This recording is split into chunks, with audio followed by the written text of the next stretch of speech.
Chini kutakuwa na basement. Gari ikiingia inaingia basement. Hapa juu kuna nyumba.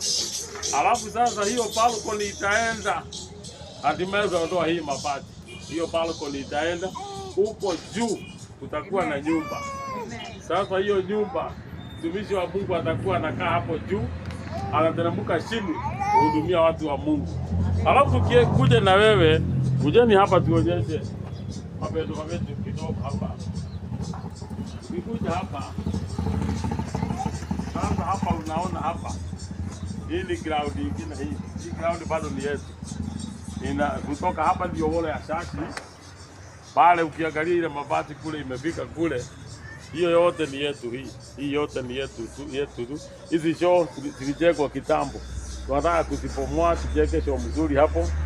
Alafu sasa hapa tunajenga maofisi, kuna kitchen, kuna Sunday school class, alafu inaenda juu. Itakuwa na maofisi zingine juu na itakuwa na nyumba za maombi. Maana hapa nataka kutengeneza itakuwa ni center ya maombi. Itakuwa Shilo kama ile ya Samueli. Hapa kuna watumishi wa Mungu watakuwa naomba hapa daily. Alafu sasa huku juu mtumishi wa Bwana atakuwa anaishi huko juu. Alafu hapa utakuwa na wale watu ambao wanataka maombi. Kama wewe ni mwombezi na unapenda sana maombi, utakuwa unapanda tu huko juu unafanya maombi yako